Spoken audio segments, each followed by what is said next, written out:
제가 아주 오래전에 감명 깊게 보았던 영화가 하나 있는데 그 영화의 제목이 바베트의 만찬이라는 영화입니다. 보신 분도 계실 텐데 이 영화의 이 바베트의 만찬이라는 영화는요, 그 내용이 노르웨이 해변의 외딴 시골 마을에 한 청교도 목사님이 교회를 세우셨는데 그 두 딸이 자매지요. 아주 아버님을 따라서 주님을 위해서 평생 결혼도 하지 않고 노인이 되기까지 금욕적인 생활을 그렇게 신앙생활을 잘하고 있었습니다. 그 두 자매의 신앙을 본받아서 마을 사람들 역시 아주 경건한 삶을 살고자 노력을 하는데 그 마을 사람들, 그 성도들에게 한 가지 없는 게 있었어요. 뭐냐면 기쁨이었습니다. 기쁨. 그들은 아주 종교적이고 또 경건한 듯 보였지만은 실상 그들의 그 얼굴에선 기쁨이 사라졌습니다. 서로에게 아주 무표정한 얼굴로 또 냉담하게 대하고 더 심지어는 반목하고 질시하는 거죠. 근데 그 마을에 한 번은 이 한 여인이 오게 되는데 그 이름이 바베트입니다. 바베트. 이 바베트는 원래 프랑스의 유명한 고급 식당의 수석 요리사였어요. 요리를 잘하는 사람이죠. 이 여인이 이 마을에 와서 그 마을 사람들을 정말 잘 섬기는 거예요. 그래서 그 교인들이 기도 모임을 하면 마치 종처럼 그 기도 모임을 뒷바라지하고 또 식사도 차려내고, 이 바베트가 아주 마을에서 귀한 사람이 되었어요. 근데 그러던 중에 그 교회를 세우신 그 목사님이 돌아가셨지만 그 탄생 100주년이 되는 해가 되어서 그때 이 바베트란 여인이 복권에 당첨이 됩니다. 복권. 10,000프랑의 상금을 받게 되는데 마을 사람들을 생각하기를 이 여자가 이제 이 10,000프랑을 가지고 저 프랑스로 돌아가겠구나, 그렇게 생각을 했어요. 근데 뜻밖의 이 바베트가 그 상금을 가지고 이 목사님 탄생 100주년 기념 만찬을 이 마을 사람들을 위해서 베풀겠다고 그렇게 얘기를 했습니다. 그리고 그 만찬을 위해서 이 마을 사람들은 생전 듣도 보도 못한 진귀한 음식의 재료들을 주문해서 그 재료들이 속속 들어오는 거예요. 드디어 만찬 날이 되었습니다. 만찬에 초대된 이 마을 사람들은 난생 처음 보는 요리에 눈이 다 휘둥그레져서 어찌할 바를 몰랐어요. 처음에는 이 음식이 마녀의 음식일지 모르니까 우리가 서로 그냥 말없이 먹기만 하자, 그렇게 약속을 했습니다. 근데 그 진귀한 요리를 먹는데 여러분, 인류 요리사가 요리를 했으니 얼마나 맛있겠어요. 그 맛에 감동한 나머지 원래는 말을 하지 않기로 약속했는데 어느샌가 그들의 얼굴에, 입가에는 미소가 번지고 자기들도 모르게 서로 행복한 대화를 나누고 있는 거예요. 그러면서 그들이 잃어버리고 사라졌던 기쁨이 그들에게 회복이 되었습니다. 서로 교제하니까 그렇게 좋은 거예요. 그 기쁨이 회복되고 나니까 서로 반목하고 싸웠던 사람들이 그 화해의 음식 앞에서 자기들이 잘못했던 것들, 지나쳤던 것들, 그런 것들을 서로 깨닫고 용서하게 되었습니다. 여러분, 이것이 바로 이 만찬, 잔치자리가 가져오는 기쁨의 그런 결과입니다. 여러분, 우리 인생에서 가장 소중한 게 있다면 그건 아마도 그것은 기쁨일 것입니다. 기쁨. 최근 현대인들이 노화를 막겠다고 안티 에이징 크림, 또 마사지, 또 보톡스 이런 걸 하는데 여러분, 가장 확실한 노화 방지가 뭘까요? 바로 기쁘게 살아가는 것입니다. 여러분, 기쁘게 살아가시기를 축원합니다. 우리 어른들은 참 많이 안 웃는데요. 아이들은 수없이 웃는데 우리 어른들은 뭐 하루에 10번 웃기가 힘들다는 거예요. 여러분, 기쁘고 행복하게 그 얼굴에 웃음이 떠나지 않는 사람은 어떤 화장품을 쓰는 것보다 더 아름다운, 더 젊음을 유지할 수 있는 줄로 믿습니다. 그런데 우리 이 인생에 기쁨이 사라질 때가 있어요. 많죠. 기쁨이 사라질 때가 많은데 그 이유가 뭘까요? 여러 가지 이유가 있겠지만 오늘 본문을 보니까요, 오늘 본문에서는 내 인생의 포도주가 떨어질 때 기쁨을 상실하게 되더라, 그런 얘기입니다. 여러분, 과연 우리 인생의 포도주가 뭘까요? 오늘 본문을 보면서 이 인생의 포도주가 뭔지, 또 인생의 포도주가 떨어질 때 우리가 어떻게 해야 할지 함께 생각하며 은혜를 나누기를 원합니다. 첫 번째는 인생의 포도주가 떨어질 때 예수를 바라보라는 거예요. 인생의 포도주가 떨어질 때 예수를 바라보라. 오늘 읽은 이 본문은 잔치, 그것도 혼인잔치의 이야기입니다. 특별히 이 혼인잔치는 예수님의 공생애에서 예수님이 첫 번째로 기적을 행하신 유명한 가나의 혼인잔치예요. 지금도 이스라엘의 가나라는 지역에 가면 이 가나 기념교회가 있습니다. 영어 간판을 보니까 가나 웨딩 처치라고 되어 있어요. 제가 그곳을 갔을 때 마침 거기서 결혼식이 진행이 되더라고요. 여러분, 이 잔치자리, 특별히 혼인잔치자리 하면 어떤 곳입니까? 한마디로 기쁨의 장소예요. 혼인잔치에는 기쁨이 넘치고 흥겨움이 절로나면서 즐거움이 가득한 자리입니다. 그런데 오늘 이 본문의 이 가나의 혼인잔치에는 그만 위기가 왔습니다. 어떤 위기입니까? 잔치에 반드시 있어야 할 기쁨과 흥겨움과 즐거움이 일순간에 사라질 위기가 왔습니다. 그 위기가 무엇 때문에 찾아왔습니까? 여러분, 3절 보세요. 3절 맨 앞에 뭐라고 되어 있습니까? 포도주가 떨어진지라. 포도주가 떨어진지라. 여러분, 예수님 당시에 이 유대 결혼이 지금 우리의 결혼과 가장 다른 게 뭐냐면 결혼식의 기간입니다. 지금의 결혼은 이 결혼식장 웨딩홀의 그 대여 스케줄에 따라서 거의 해치우기식이 돼서 30분 안에 다 끝나는 게 보통이죠. 근데 예수님 당시에 이 유대의 결혼은요, 하객들이 멀리서부터 걸어오기 때문에 잔치를 하루만 할 수가 없습니다. 보통 7일 동안, 일주일 동안 이 잔치가 이루어졌다는 거죠. 여러분, 생각해 보세요. 30분 결혼식 하는 것도 그 준비가 얼마나 많고 신경 쓸 일이 많습니까? 그런데 일주일 결혼 잔치를 준비한다는 것은 보통 일이 아닙니다. 특히 이 혼인 잔치는 무엇보다도 기쁘고 흥겨워야 하는데 일주일 동안 이 기쁨과 흥을 유지하는 가장 중요한 게 뭐냐면 바로 포도주예요. 그러니까 유대의 혼인 잔치는 다른 거 몰라도 이 포도주만큼은 넉넉해야 됩니다. 그런데 오늘 본문의 혼인 잔치는 아마 예상보다 손님이 많이 왔든지 간에 이 예상치 못하게 포도주가 똑 떨어진 거예요.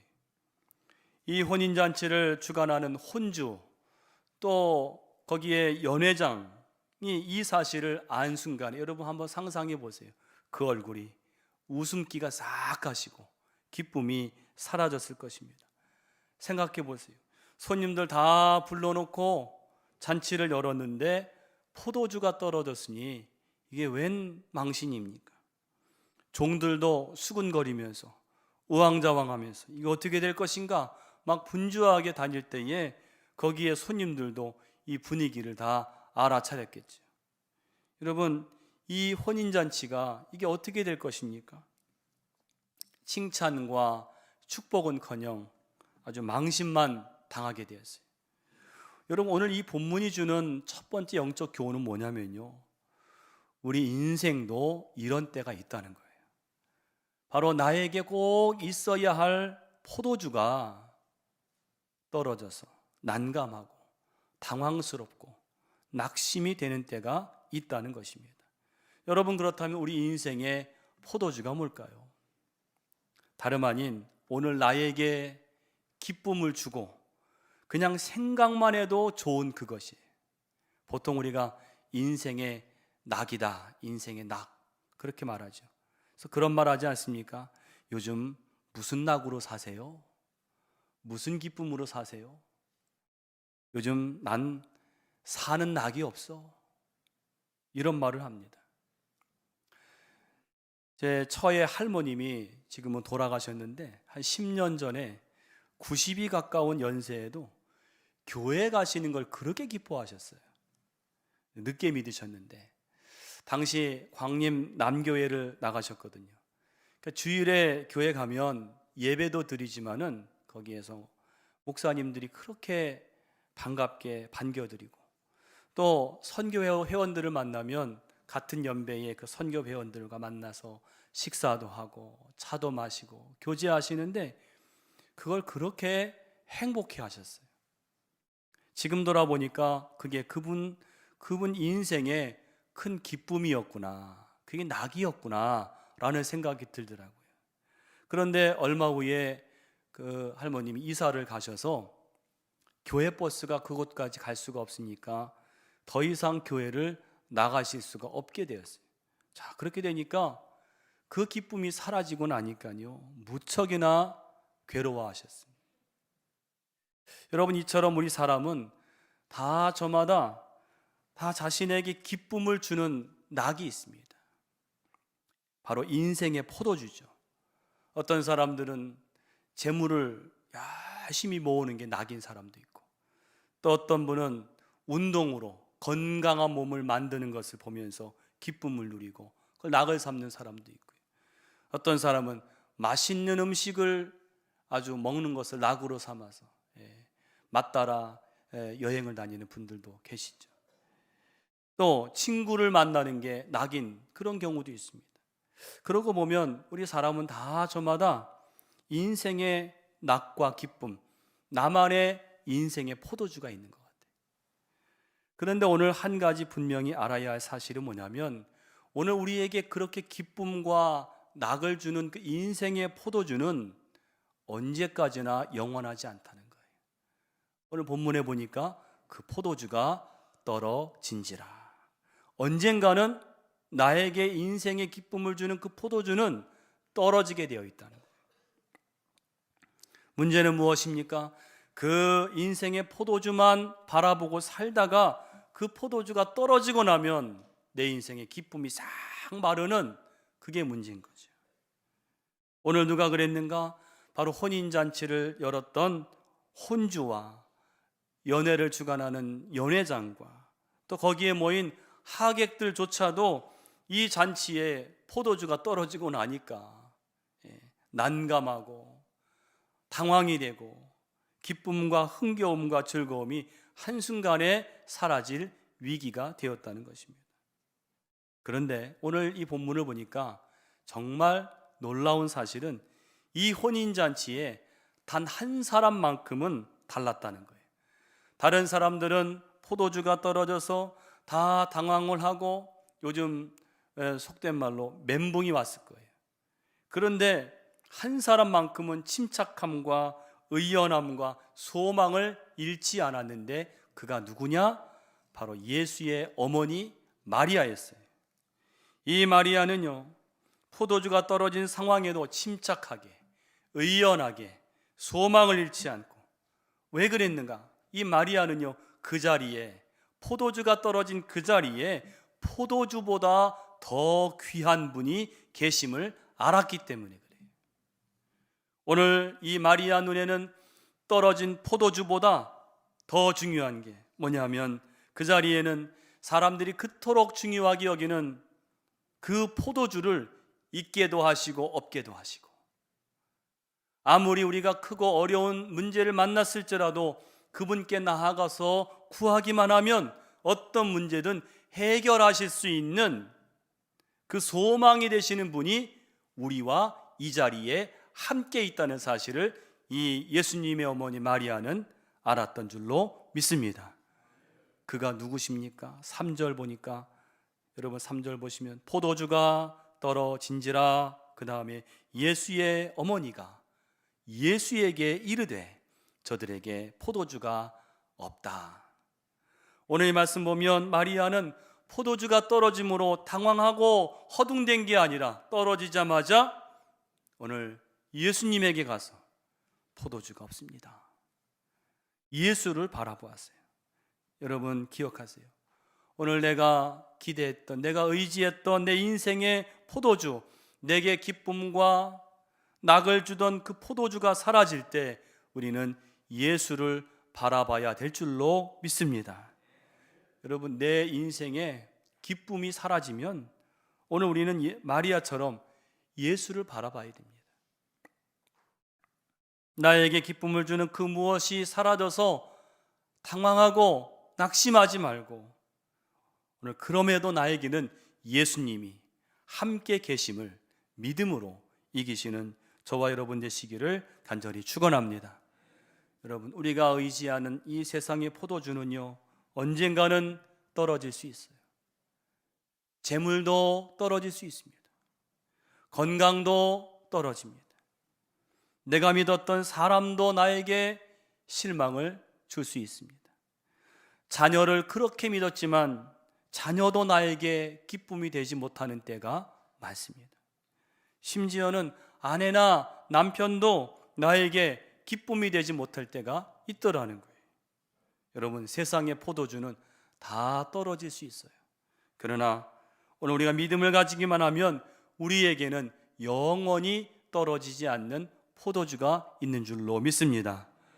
바로 예수님이세요.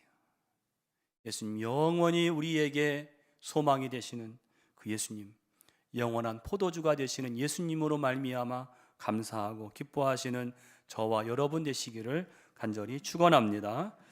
두 번째는 예수의 말씀을 전적으로 신뢰하라는 거예요. 인생의 포도주가 떨어질 때 우리가 뭘 해야 되느냐?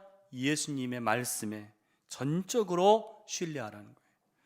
오늘 혼인집에 포도주가 떨어진 그때에 이 유일하게 예수를 바라본 이 마리아가 취한 행동이 뭘까요? 어떤 행동을 취했을까요? 여러분 5절 보세요. 5절 보시면 그의 어머니가 하인들에게 이르되 너희에게 무슨 말씀을 하시든지 그대로 하라 하니라. 여기에 이 하인들에게 마리아가 뭐라 그랬습니까? 무슨 말씀을 하시든지 그대로 하라. 이 말이 무슨 말입니까? 예수님이 하신 말씀이 어떤 말씀을 하더라도 거기에 가감하지 말고 네 생각을 붙이지 말고 그대로 다 행하라는 거예요. 그분의 말씀을 완전히 신뢰하라는 거예요. 더 요즘 말로 말하면 예수님의 말씀에 내 모든 것들을 올인하라는 거예요. 올인, 다 걸라는 거예요. 여러분 기억하세요. 살아있는 신앙, 위기 가운데서라도 승리하는 신앙은 어떤 신앙이냐? 위기가 왔을 때에, 시험이 찾아왔을 때에 말씀을 전적으로 신뢰하는 신앙인 줄로 믿습니다. 하나님께서는 우리가 위기를 맞이할 때 위기만 주시는 게 아니라 꼭 함께 주시는 게 있어요. 그것은 바로 말씀입니다. 말씀을 함께 주세요. 왜 말씀을 듣게 하실까요? 그 말씀에 소망과 구원이 있기 때문에 그 말씀에 전적으로 신뢰하라는 그런 의미인 것입니다. 여러분, 베드로가 예수님을 처음 만났을 때, 그때가 언제입니까? 바로 베드로 인생에 그가 의지하던 포도주가 떨어진 때였어요. 여러분, 어부 베드로가 갈릴리를 그렇게 많이 그 그물질을 하고 고기를 잡았는데 그날따라 밤새 그물질을 했지만은 세상에 돌아올 때 한 마리도 잡지 못했어요. 낭패를 당한 겁니다. 아마 베드로도 황당했을 거예요. 이제 무슨 낯으로 집을 돌아가나. 큰일 났습니다. 베드로 인생의 가장 중요한 포도주가 다 떨어진 것입니다. 이제 내가 예전만 이 그물질 기술이 떨어졌는가? 그때에 그 자리에, 그 해변가에 예수님이 오셨어요. 그리고 예수님 뭐 하셨습니까? 베드로의 배를 빌렸습니다. 배를 좀 빌리자. 그 배에 올라가셔서 그 해변에서 거기에 사람들이 많이 모였습니다. 그 사람들에게 예수님 말씀을 들려주시는 거예요. 그런데 그 말씀을 베드로가 그물을 씻으면서 그 말씀을 다 들었습니다. 말씀이 마음에 차곡차곡 채워집니다. 은혜가 되는 거예요. 마음이 뜨거워지는 거예요. 그 말씀을 듣다 보니까 믿음이 생긴 거예요. 여러분, 믿음은요, 말씀을 들으면서 생기는 줄로 믿습니다. 우리 말씀을 열심히 들어야 돼요. 그런데 희한하게도 말씀을 듣고 나니까 나는 어부고 저분은 목수인데, 목수인 그분이 저 깊은 데로 가서 그물을 내려라. 사실 이 말을 들으면 안 됩니다. 나는 어부고 저분은 목수인데요. 누구보다 내가 이 갈릴리 호수를 잘 아는데요. 그런데 말씀을 듣고 나니까 믿음이 생기더라는 거예요. 그래서 그 말씀에 순종을 해서 그 깊은 곳에 가서 그물을 던졌을 때 그 전날 눈을 씻고 찾아봐도 한 마리도 없던 그 고기가 2배에 가득하게 되었다는 것입니다. 여러분, 이것이 말씀을 전적으로 신뢰한 자의 결과인 줄로 믿습니다. 말씀에 올인했어요. 오늘 마리아도 마찬가지입니다. 그가 어떤 진리를 알았는가 하면 내 인생의 삶의 포도주가 떨어질 때 그것을 돌파하는 능력이 무엇이냐? 뭐라 그랬어요? 얘들아, 하인들에게 너희는 저 예수께서 무슨 말씀을 하시든지 그대로 하라는 거예요. 이 말씀의 능력을 마리아는 알았다는 것입니다. 오늘 마리아가 얼마나 이 하인들에게 신신당부를 했든지 간에 이 혼인잔치의 종들이요, 그 예수님 말씀을 정말 철저하게 따릅니다. 여러분, 6절부터 8절에 이 종들이 어떻게 했나 보세요. 6절부터 8절 같이 한번 읽어보겠습니다. 거기에 유대인의 정결 예식을 따라 2-3통 드는 돌 항아리 6이 놓였는지라. 예수께서 그들에게 이르시되 항아리에 물을 채우라 하신즉 아귀까지 채우니 이제는 떠서 연회장에게 갖다 주라 하심에 갖다 주었더니. 아멘. 오늘 여기 예수님이 하신 명령은요, 여러분, 그 유대인들은 바깥에 먼지가 많기 때문에 실내에 들어오면 항상 이 손도 씻고 발에 먼지가 많잖아요. 그 발 씻을 물을 문간에 이렇게 두는 거죠. 그런데 그 물 항아리를 채워서는 아귀까지 채워서 그거를 이 연회장에게 포도주라고 하면서 갖다 주라는 거예요. 여러분, 이게 좀 심한 말로 좀 정신 나간 일이지요. 잘못하면 아주 호되게 꾸중도 듣고 질책을 받을 만한 일인데, 오늘 이 하인들은요, 마리아의 말씀을 그대로 기억했어요. 무슨 말씀을 하시든지 그대로 하라. 눈 딱 감고 하라고 했으니까. 그래서 그 항아리에 아귀까지 물을 채웠어요. 그들의 믿음의 분량입니다. 그만큼 이 마리아의 말씀 믿고 예수님을 믿는다는 거죠. 그러면 그것을 떠다가 연회장에게 갖다 주었더라. 얼마나 대단한 믿음입니까? 여러분, 인생의 포도주가 떨어질 때 믿음으로 주님께 나아가면 우리에게 말씀을 들려주세요. 그런데 그 말씀, 때로는 도저히 이해가 안 되는 말씀도 있습니다. 이걸 따라야 되나? 여러분, 그 말씀 따라서 해보세요. 여러분, 이렇게 예배에 나와서 말씀을 들으실 때 마음에 막 은혜가 되고 마음이 뜨거워진 말씀이 있습니까? 그 말씀은 행하라고 뜨거움을 주신 거예요. 행하라고. 행해서 하나님의 은혜와 기적을 체험하라고 주신 말씀인 거예요. 여러분, 무슨 말씀을 하시든지 그대로 하라. 여기 우리의 인생의 위기를 이기는 큰 비결이 있는 것을 믿으시고, 여러분, 말씀에 전적으로 신뢰하시는 저와 여러분이 되시기를 간절히 축원합니다. 세 번째는 이전보다 더 좋은 포도주를 준비하셨음을 믿으라는 거예요. 우리 인생의 포도주가 마를 때 그게 끝이 아니라 우리 주님은 이전보다 더 좋은 포도주를 준비하신다는 거예요. 오늘 마리아가 예수를 바라보고 말씀에 올인할 때 하나님은 두 가지의 은혜를 주셨어요. 하나는 뭐냐면 물이 변하여 포도주가 되게 하는 은혜를 주셨어요. 오늘 종들이 항아리에서 물을 떠다가 연회장에게 갖다 주었을 때 그게 포도주가 되었어요. 할렐루야. 여러분, 여기 중요한 게 뭐냐면 예수님이 일하시면 물이 포도주가 된다는 거예요. 여러분, 물이 포도주가 된다는 것은 사실은 불가능해요. 이게 어떤 과학적으로, 화학적으로 여러분, 물이 포도주가 되려면 먼저 포도가 필요하죠. 재료가 필요하죠. 그리고 시간이 필요하죠. 시간 속에서 어떤 화학작용이 이루어져야 포도주가 되는 거예요. 그런데 어떻게 당장에 물이 포도주가 됩니까? 말이 안 되죠. 그런데 여러분, 우리 삶에서도, 우리 신앙생활에서도 이런 말이 안 되는 게 있어요. 뭐냐면 우리가 하나님께 종종 이렇게 기도할 때가 있어요. 하나님, 지금 나의 상황은 도저히 바뀔 수가 없습니다. 이건 안 바뀝니다. 하나님도 바꾸실 수가 없습니다.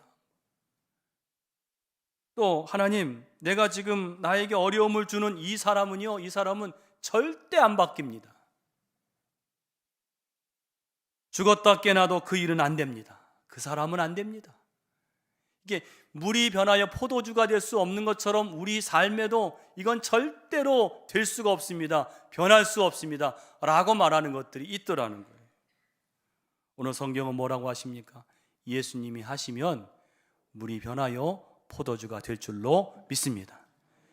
예수님이 하시면 내가 절대 안 된다고 한 것들, 절대 바뀔 수 없다고 하는 것도 바뀔 수 있다는 거예요. 이 믿음을 가지시기를 축원합니다. 하나님은 하세요. 나는 못하지요. 하나님은 하세요. 존 뉴턴이라는 사람이 있습니다. 이 사람은 18세기에 노예선, 저 아프리카의 노예를 잡아다가 파는 노예선의 선장이었어요. 여러분, 이 노예 무역이 말이 무역이지요. 정말 끔찍하고 해서는 안 될 잔인한 일입니다. 왜냐하면 이 아프리카의 흑인들을 사냥하는 거예요. 사냥, 인간 사냥이죠. 그 흑인들을 붙잡아서 노예선에 실는데 이렇게 무슨 방 안에 이렇게 편안하게 이렇게 하는 게 아니라 최대한 많은 노예들을 실어가야 되잖아요. 그러니까 이 노예들을 다 발가벗기고 쇠고랑을 채우고 누울 수도 없게 그냥 서서 대서양을 횡단하는 거예요. 그러면 그 안에서 이 노예들이 얼마나 고통을 받겠습니까? 먹지도 못하고 그 안에서 생리 현상을 다 해결해야 돼. 그래서 그 안에 가다 보면 10%가 죽는다는 거예요. 얼마나 끔찍합니까? 그래서 그 당시에 죽은 노예 숫자가 150만에서 200만 명이 노예선 그 안에서 죽었다는 거예요. 바로 이 존 뉴턴이 이 노예선 선장이에요. 그러니까 이 노예선 선장하면 아주 극악무도한 사람입니다. 그런데 그가 1748년에 큰 폭풍을 만나서 배가 이제 완전 난파되게 되었어요. 그때 이 존 뉴턴이 하나님께 부르짖었어요. 왜냐하면 어렸을 때 그 엄마가 신앙을 알려줬거든요. 신앙이 좋은 엄마였는데 하나님을 떠나서 그렇게 노예 무역선의 선장이 된 건데, 그때에 이 존 뉴턴이 기도하기, 하나님 자비를 베풀어 주세요. 그런데 기도하다가 곧 깨닫기를, 하나님이 살아 계신다면 자기는 오늘 밤 지옥에 떨어질 거다라고 생각을 했어요. 왜냐하면 자기가 어떤 존재인지를 자기가 알았어요. 내가 얼마나 악하게 살아왔는가. 하나님이 살아계신다면 나는 오늘 밤에 지옥에 떨어질 것이다 라고 생각을 했어요.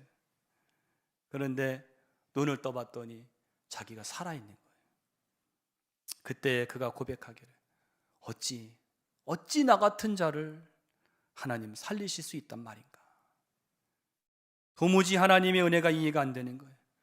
그래서 그 존 뉴턴이 하나님께 완전히 돌아서서 물이 변하여 포도주가 되었어요.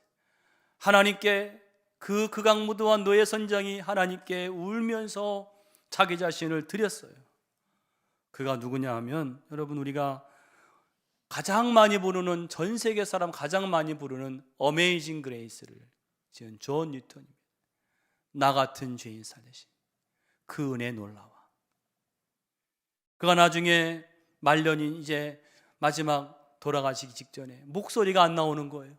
그러니까 그 제자들이 이제는 전도 설교를 좀 그만하시라고 그랬더니 그 사람 하는 얘기가, 어찌 그 극악무도한 노예 선장을 구원해 주셨는데 나 같은 자가 어찌 이 하나님의 은혜를 말하는 것을 금할 수 있겠냐고. 마지막까지 어메이징 그레이스, 나 같은 죄인 살리신, 그것을 노래로 부르고 그리고 그대로 살았던 사람이 이 존 뉴턴입니다. 물이 변하여 포도주가 되었어요. 여러분, 예수님이 하시면 물이 변하여 포도주가 되는 줄로 믿습니다. 이걸 믿음으로 고백하고 내 삶에 그대로 적용하세요.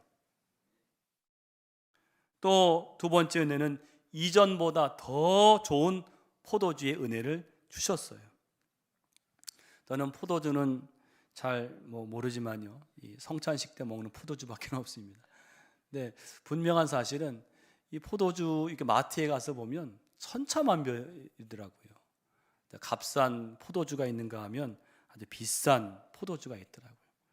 가격이 다르다는 것은 그 맛의 차이가 확연히 다르다는 거죠. 근데 오늘 이 예수님이 가나에서 이 물을 변하여 만드신 포도주는 어떤 맛이었을까요? 여러분, 9절 10절 말씀 보세요. 9절 10절 말씀 같이 한번 읽어보겠습니다. 연회장은 물로 된 포도주를 맛보고도 어디서 났는지 알지 못하되 물떠온 하인들은 알더라. 연회장이 신랑을 불러 말하되 사람마다 먼저 좋은 포도주를 내고 취한 후에 낮은 것을 내거늘 그대는 지금까지 좋은 포도주를 두었도다 하니라. 아멘. 이 연회장은 이 포도주를 맛보는 사람인데 깜짝 놀랐어요. 아니, 이렇게 맛있는 포도주를 왜 이제까지 두었느냐고. 보통은 좋은 포도주를 내고 사람들이 취해서 정신이 없을 때 낮은 걸 내는데, 아니 이렇게 맛있는 포도주를 왜 지금까지 두었냐고. 여러분, 여기에 예수님의 은혜가 무엇입니까? 이전보다 더 좋은 포도주의 은혜인 거예요. 여러분, 세상에 좋은 것은 시간이 갈수록 점점 나빠지지만 우리 하나님의 은혜는, 예수님의 은혜는 시간이 갈수록 더 좋아지는 은혜인 줄로 믿습니다. 우리가 몸은 후패할지라도 주님 안에 살아가면 날마다 더 새로워지는 하나님의 은혜를 경험하게 될 줄로 믿습니다. 그것이 주님의 은혜입니다. 이전보다 더 좋은 은혜. 한 백만 장자의 집에서 파티가 열렸습니다. 근데 술을 따르던 하인이 실수로 그만 포도주 잔을 깨뜨려서 그게 깨지면서 포도주가 튀었어요. 이 벽에. 깨끗이 벽을 수리했는데 그 벽에 아주 이렇게 얼룩지게 만들었습니다. 그 주인이 아주 심하게 그 종을 꾸짖고 화를 내면서 이 손님들을 데리고 사냥을 나가자고. 사냥을 나가는데 그 손님 중에 한 사람이 나는 잠시 좀 남겠다고. 그러고는 그 사람들만 내보냈군요. 이 손님이 그 지금 벽을 그렇게 얼룩지게 만든 하인을 위로하는 거예요. 그러면서 자기가 갖고 다니는 붓을 꺼내서 붓으로 그림을 그린 거예요. 그 얼룩진 곳을 중심으로 그림을 그리기 시작하는데 이 아주 유명한 화가였던 것 같아요. 사냥을 마치고 돌아온 주인이 그 벽을 보고 깜짝 놀랐습니다. 얼룩진 벽이었는데, 그렇게 보기 싫은 벽이었는데 그 자리에 아름다운 벽화가 그려져 있는 거예요. 쫓기는 사슴이라는 작품이 되었다는 것입니다. 여러분, 오늘 주님의 은혜는 이와 같은 줄로 믿습니다. 우리는 연약하고 부족해서 실수가 많고 상처가 많지만 오늘 우리가 주님을 정말로 간절히 바라보면 주님은 내 삶에 있는 그 실수나 상처들을 통해서 나를 더 아름다운, 더 좋은 포도주를 경험하게 하시고 더 아름다운 인생으로 만들어 주신다는 것을 꼭 기억하시기를 간절히 축원합니다. 우리가 가졌던 인생의 포도주는 떨어질 때가 있는데 여러분 그때에 예수를 바라보시기를 바랍니다. 또 여러분 주님은 우리의 위기 때에 꼭 말씀을 주세요. 그 말씀을 철저하게 신뢰하고 순종하면 기적을 경험하게 될 줄로 믿습니다. 그를 통해서 물이 변하여 포도주가 되는 기적, 또 이전보다 더 좋은 인생의 포도주를 경험하는 놀라운 기적의 주인공들이 다 되시기를 간절히 축원합니다. 기도하시겠습니다. 하나님 은혜와 사랑을 진심으로 감사합니다. 저희들을 주님의 십자가 은총으로 구원해 주시고 우리가 인생을 살아갈 때 내가 의지하던 인생의 포도주가 마를 때가 있는데 그때 주님은 거기 계시는 줄로 믿습니다. 주님을 바라보게 하여 주시옵시고 주님 말씀에 순종하는 저희들 되게 하여 주시옵소서. 이 모든 것 감사드리면서 예수님의 이름으로 기도하옵나이다. 아멘. 찬송가